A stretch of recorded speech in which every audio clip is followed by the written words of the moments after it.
Hey there, Bill Miller here. Video number 11 now for me on my kind of self-therapy, trying to completely eliminate domestic or emotional abuse and verbal abuse from my life. Trying to go as much like as I'm developing, as I'm learning, as I'm progressing. I'm trying to just kind of put that out there. Like I said, a lot of it's just for me. Anyone that's kind of going through this, or maybe is kind of feeling like, maybe some people are telling you, whoever your wife, your spouse keeps saying that you're abusive or, emotionally abusive, verbally abusive, and you deny it, like I did every time. Always blamed someone else, always blamed her for making me mad and so forth, until I lost her, and then that really hit home. Since then, I've completely and 100% eliminated all excuses from my life. I have taken full accountability for everything that I've done. I can't say everything that I've done, but to lump it all together, how abusive I was, the hundreds of things that I've said that have been manipulative, controlling. Those are both abusive, but also just abusive, insulting, belittling, a lot of aloof attitude from me, acting like I don't care about the relationship, which is devastating to anyone that's hoping to spend the rest of their life with someone that loves them and adores them. For that person to act like they don't care, that they could do without you, you could walk out of their lives and they'd be just fine tomorrow. That's how I made my wife feel, which is a horrible thing to admit. It's a horrible thing to have done. I wish I could take it all back and just let her know how much I need her, want her, adore her, worship her, love her in my life, love her by my side, and never want to live a day without her. That's what I would say now, being a healthy person. Before, I was too afraid to admit all of that stuff, and it sounds silly to my, when I say it out loud, it sounds silly to me. I'm afraid to tell my wife how much I love her, but it's a true story. Not because I'm mean, not because I am an animal, or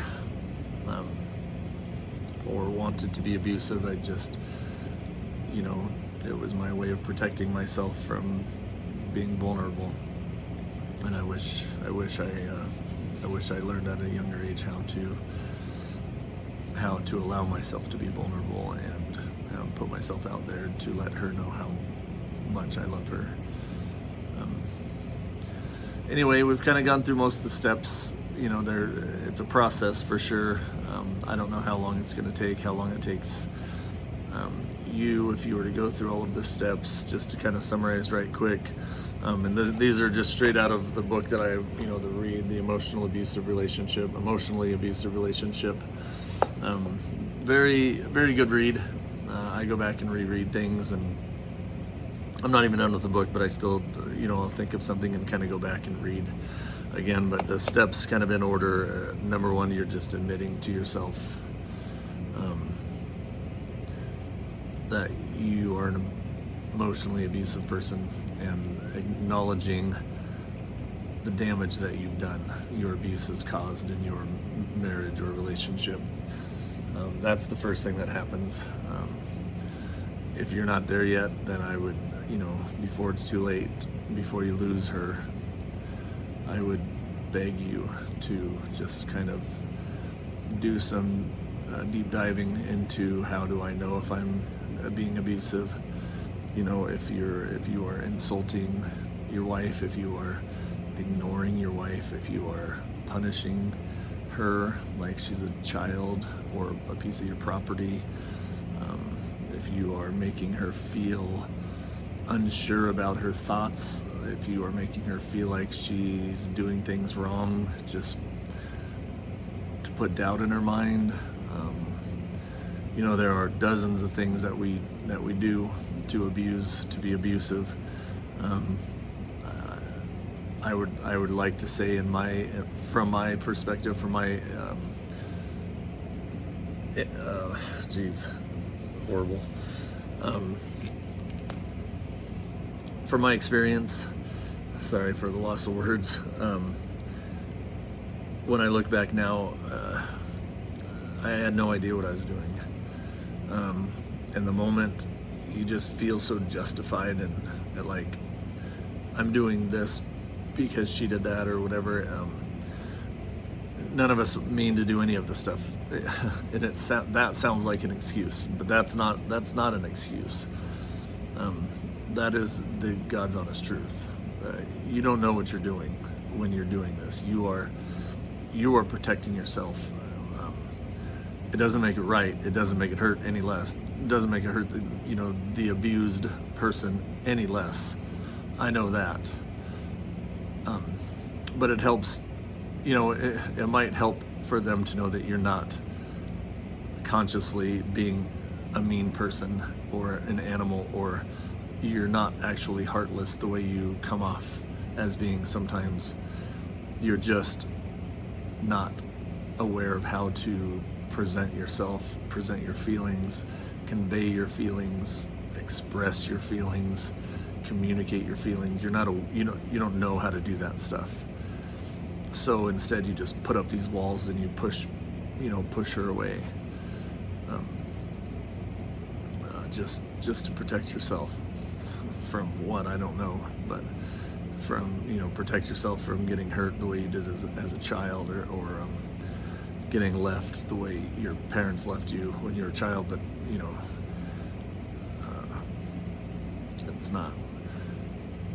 none of it works. I mean, I still got left. Like I push her away. I would push my wife away and make her feel like I didn't need her, as some sort of defense mechanism to make myself feel like I'm in control of my own life. And I don't need her. I'm in total control of my own life. And here I am now, single, in total control of my life. Good job, jackass. What did I accomplish other than now I'm sitting here doing these videos? Just finished my letter to her. I'm reading books and watching videos. I'm sad, I'm hurt, I'm mad. I hate myself sometimes. I don't understand a lot of why I let it go on so long. I didn't win here. I made her feel unwanted and unloved in ways, and like I didn't need her. But all that was just a lie. It was just a sad reality, state of being for me, that I just wish I was smarter, and I wish I was able to tell her how much I love her and do need her, and want desperately to spend every minute of my life with her.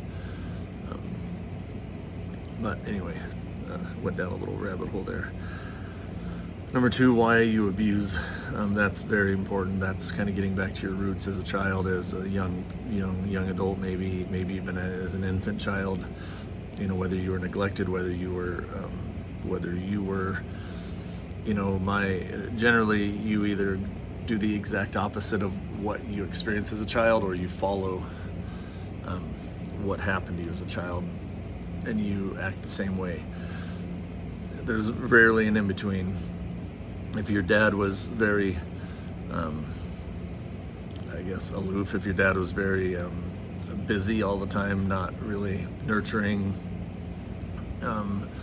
whatever, you would either tend to be the same way, or the exact opposite, and be, and say kind of to yourself, I'm not going to be like my dad. I'm going to talk to my kids every day. I'm going to hug him, I'm going to kiss him, I'm going to, watch movies with him, I'm going to play with him, I'm going to do all the things my dad never did to me.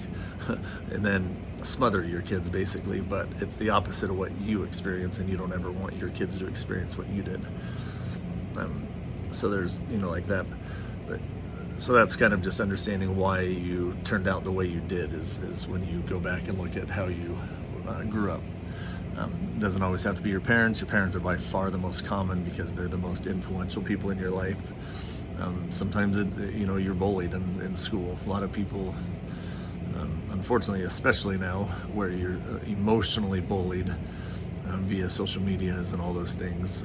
It's brutal, downright brutal. And it's very damaging to kids to be bullied. I bullied some kids. It sucks, but I did. I wish I didn't, but I did. But being bullied is very damaging. And so that can easily be another one where your friends and classmates and so forth did a lot of damage to you when you were young. And for that, that kind of molded you into who you are today.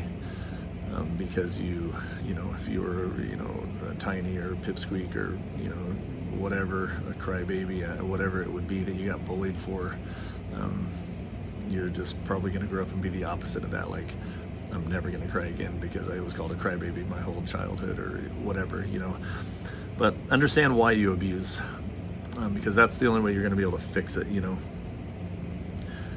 And when I say fix it, I mean you address using the being bullied as,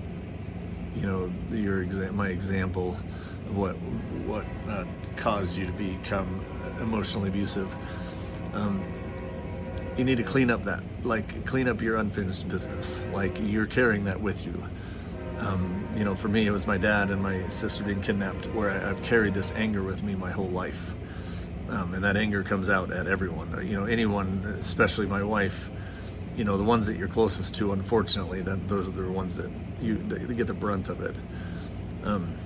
So you need to go back and you need to address that. Like, hey, for me, I wrote my sister a long, long letter, and I haven't written my dad a letter yet, but I'm going to, because I'm just kind of realizing that my dad also was a big influence in my life, and not in a positive way, but I have gone through all the steps and processes and I've forgiven him. He passed away, 14 years ago now, but I've forgiven him. I'm a little more understanding of his ways now. I got kicked out of the house when I was in 8th grade. My dad was sending me to military school. And then a year later, he moved from Colorado to California. He just moved and left us. So, I didn't think it at the time, or, even up until recently, that it had much of an effect on me, but you can't really lose a parent without it, having some effect on you. So I've went back and I've kind of cleaned that up. I've had conversations with him. I haven't written him the letter, but I am going to, because I strongly encourage doing that. It helps. It's so therapeutic to write letters, like I always say. But that's what that's what you have to do to release those things from your body, from your mind, so you don't pull from those things. Like your fear of abandonment, as an example. If you have a fear of abandonment from your one of your parents just up and moving, halfway across the country, when you were, in your very formidable years, that can cause a lot of problems later on in life. But going back and, kind of trying to understand why my dad felt like he had to leave. We grew up in a very, very small town in Colorado, 2,000 people. There was the kidnapping, my sister's being kidnapped. My family, 7 kids, parents, my dad was like the police commissioner. Very, very, everyone in town knew us, everyone in town helped us. Then my mom and dad separated, not a big surprise. Something like that will cause most people to break up. Mom and dad separated 4 years later, and then my dad, got remarried. getting remarried in a very small town like that, where everyone knows you and your business, and everyone's, that's probably pretty hard to do. A fresh start is what he needed. For me, I don't know that I have a fear of abandonment. It hasn't been a big problem in my past, but I could see that it could be because of my dad doing that, But putting myself in his shoes, which is a big part of ending your abusive patterns, if it was me in that little town where everyone knew me and everyone knew my business and everyone loved, my ex, so my mom, but, and now you're trying to start your life over with a new wife, leaving town is perfectly normal, probably very, very helpful or healthy to get out of the little town that you're in and maybe start a new life with your new wife elsewhere. So understanding that has helped me, yeah, I get that. It's probably something I would do too. As much as I don't totally get leaving your kids. Times were different. They were, we were in good hands with my mom. My dad was always the provider and so forth. But we were in good hands with my mom. And my dad, wanted his life too. And he wanted to start over without, being under a microscope in our little town. So I've learned to understand that, understand, him and the way he was as a person, not at all the same as how I am as a man, but the way he was as a man and as a father was a lot different. So I've been able to let go of that, which means going forward, hopefully, and I'll still have to acknowledge it and work on things, as they come up maybe.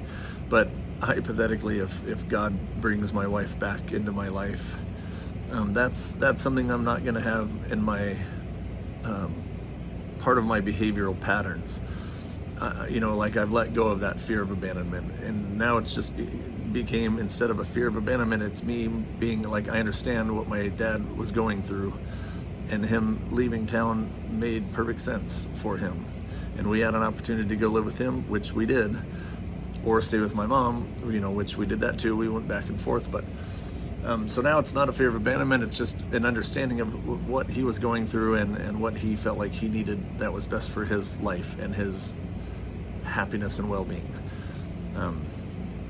And so that's it makes me feel good that I feel like that's kind of out of my system now.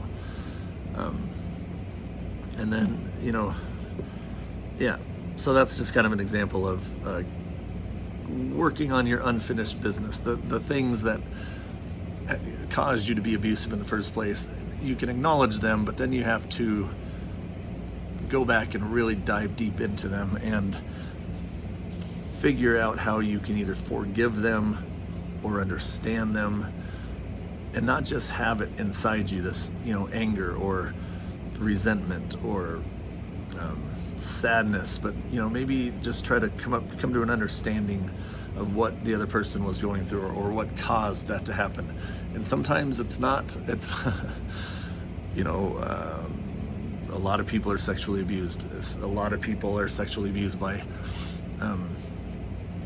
say an uncle, like a lady, a little girl is sexually abused by an uncle or something like that.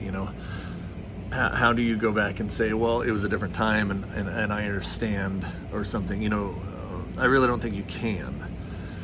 You can't, cleaning up that unfinished business sometimes just has to be turning it over to God and saying, look, I'll never understand the people or person that kidnapped my sister. There's no forgiving that, or understanding why a person would kidnap a child or what happened to that child after they were kidnapped.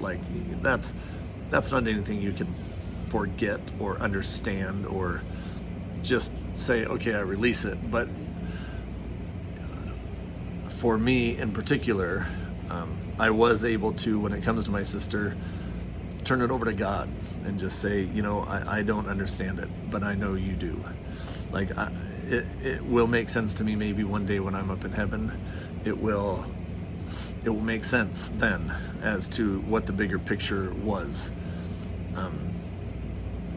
There's no forgiving someone that, does something like that. You just hope, when that person had to stand in front of God, that God knew what to do. God, said, whatever it would be, you know what I mean? But so that was the only way I could figure out really how to clean up my hurt and anger towards my sister being kidnapped, as I just literally turned it over to God and acknowledged and completely understand that I can't do anything about it today, and I couldn't do anything about it then. And anytime any part of that I leave inside of me, the hurt and the anger, is just empowering the person that kidnapped her. So I've been able to just completely turn it over to God and have total and complete faith that it either has been handled up there or will be handled whenever, the time gets, that time comes up there. And to be fair, I can talk about it now. I used to never be able to talk about my sister being kidnapped. I mean, and she was kidnapped 39 years ago. I cry every single time. But now I've turned it over to God, and I completely trust that He had or has, His plan, and He will address it accordingly when the time comes. And it's completely out of my hands. The anger, all of the anger is giving that person power over me. The sadness, still sad, but at the same time, that's me just having faith that he had a plan, and her being kidnapped is part of the plan. And so I can't, while it's sad personally, selfishly, it's sad because I would love to have, my sister in my life, turning it over and just understanding it's part of His plan has helped tremendously with me letting go. Now I honestly feel like I could sit down with my wife and have a wide open discussion about how I was raised, my sister being kidnapped, all the stuff I went through, without crying or getting angry. Just being able to, like this, verbalize it and not even break down and cry or freak out, not freak out, but get really angry and stuff. So that's cleaning up business. It's nice. It feels really good. It's a big part of your healing process, because you don't have all that stuff in there. The things that were causing you to abuse.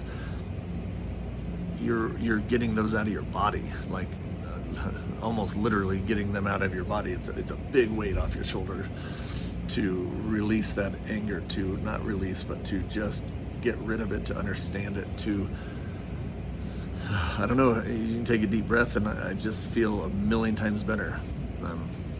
I can talk about my dad leaving us, I can talk about my sister being kidnapped, because I don't have all of this,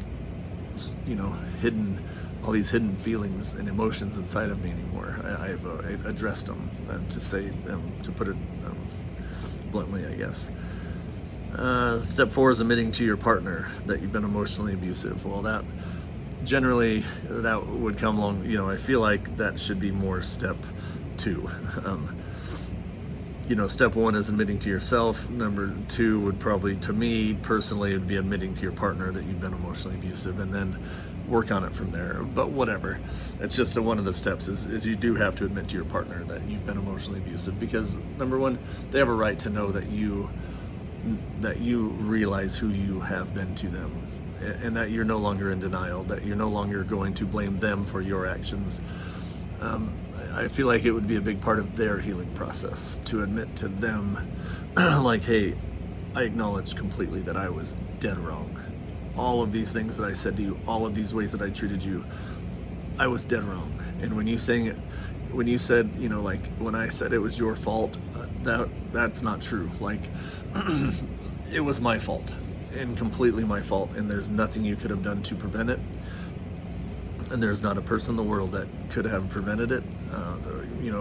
It was who I was as a person, and that's changing. But I feel like admitting to them will help them acknowledge, understand like, hey, you've acknowledged who you are, and now we can work on cleaning it up. Now we can work on overcoming those behaviors and patterns, and all the stuff inside you.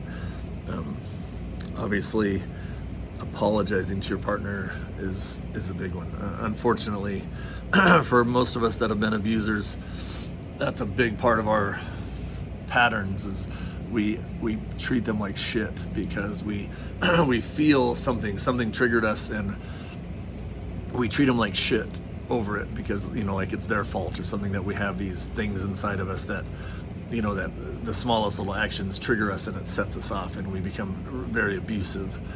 And so a lot of that was the next day we always feel like shit for that, and we apologize and buy flowers.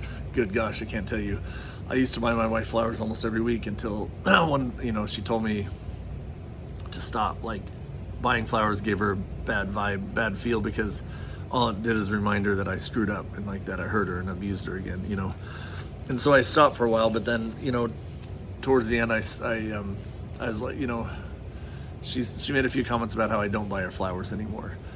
And so I started again, and it was going to be a big part of my life because I love flowers. And I know she loves flowers. I like flowers a lot. So anyway, side note is we always, like, abusive people generally, they apologize. We apologize a lot for our actions. The next day we feel like crap for it. Like, we realize what we did and what we said and how horrible it was, then we apologize profusely. Well, this apology is different. And they might, I know my wife, when I first apologized to her, it was another apology, kind of, it was just like a million other apologies, that I did, laid out there. This one is to apologize to the person that you abused. That might take you a month.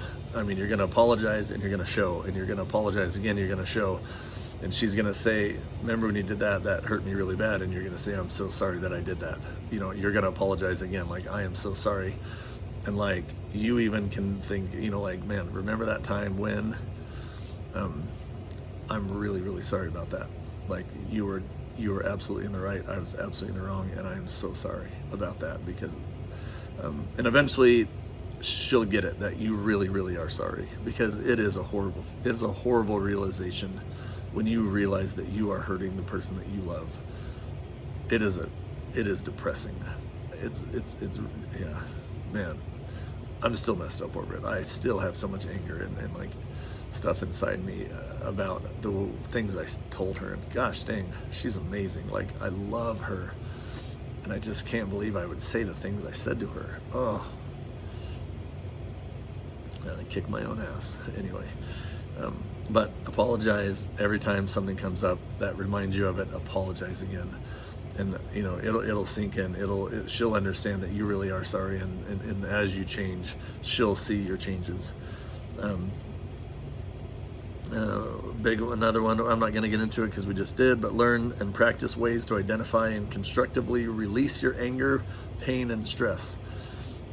So like, just a quick one again, like, I am so unbelievably angry about losing my wife. I can't even, I can't even say, like, I screwed up my whole life, the rest of my life. We both thought, we had 40 or 50 years to travel, play golf all over the world, to, make love, to just laugh, to be best friends, to, everything. Man, when it was good, we were so amazing. And I threw it all away, and I am so angry about it. But practicing ways to release your anger, this is my releasing my anger now, is to do all of this stuff that I do every day to make absolutely certain that when God willing brings her back into my life, I am 100% healed and better and have no more abuse in me. So I am completely prepared to treat her the way she deserves to be treated and the way that she signed up to be treated by me. So I am motivated, highly motivated, and that's how I am handling my anger about the situation, is because it's all I can do. I mean, I guess there are a lot of negative ways I could. I could drink myself to death. I could be mean to everyone else, but instead I'm choosing to absolutely change my life, my patterns, my behaviors, who I was, go through all of this. I do 2, 3, 4 hours every single day of trying to become a better person, not just, in preparation of, when God brings her back into my life, but just so I can be proud of who I am and like who I am. And I'm getting there a little bit each day, kind of, I guess. I like who I am now. I just still have a lot of pain and regrets from who I was just a short time ago. And then lastly, so that's a pretty constructive way to handle your anger. Most of the time when you're angry, you can find ways to express it, sometimes even silly ways, like punching a pillow. Literally just going, in your bedroom and just pounding on your bed pillow just to release something, just to get that out of your system. I don't really like the connotation, I don't really like starting, the idea of, pounding on something when you're angry, because if you're not at home and you're, say you're out on a boat, I don't know, but getting in that habit doesn't seem healthy to me, but it seems like most of these, everything I say, that's one of the things that's acceptable way to release anger. It's not anything I would encourage, for myself. That's not, punching things isn't a very healthy way for me, but anyway. And then lastly, step 7 is literally the last one. Not the last thing to work on, but the last step is identifying your triggers and your false beliefs. And that one's hard. A lot of your triggers go away when your anger goes away, and that's when you're not filled with hate and anger. A lot of the little things don't trigger you anymore. So, as an example, my dad leaving us, when I was 13 years old. If that caused a fear of abandonment, which would be very, very common, if that caused that in me, which I can't say for certain it did, but it would be that's a very common thing, and it would be completely normal for me to have a fear of abandonment. Well, like I said, going through and handling that, cleaning that up, forgiving my dad, understanding why my dad felt like he needed to leave, because he felt trapped in that little town. He couldn't live his life other than stay with my mom, and neither one of them wanted to stay together. They were, they didn't want, whatever reasons, but my dad just, what I mean, me now understanding that, now I'm not, that kind of handles the fear of abandonment all by itself, because now I don't, realizing I wasn't actually it wasn't my dad rejecting me. It was my dad, just wanting to live his life and start his life over with his wife. It takes away the anger, the fear of abandonment for me. It wasn't abandonment. It was, that was how I received it. But now that I understand it, it doesn't feel like abandonment anymore. So I don't think I really have a fear of abandonment. Even if I did, I feel like that part would be gone. And so a lot of the things, when you address what caused you to be so angry, like my sister's kidnapping, and now that I've kind of released that and turned that over to God, a lot of the things that triggered me, they don't really exist anymore. And it doesn't mean I can't be triggered. I know I can be. I'm sure I can be. But I do think the more things you resolve in your head, the more things you resolve from your past, from your childhood, from even past relationships, understanding them, forgiving them, moving on from them without, bringing any of it forward, really helps take care of your triggers. But you need to definitely identify if you have triggers, and then what you do, the actions you take when you are triggered. If you feel yourself starting to get angry, it's vital that you don't let that trigger control your actions. You control your actions. That trigger is the devil. You identify that you're being triggered, and you take a step back. You take a 5-minute walk. You take a 30-minute walk. Whatever that you damn need to do. You do not let that trigger dictate your actions, because it will never come out good for you. So if you can identify your triggers, great. At least identify when you're getting triggered and take some time until you aren't triggered anymore. If it needs to be, just say, give me 5 minutes, just give me 5 minutes to go walk it out and give things some thought.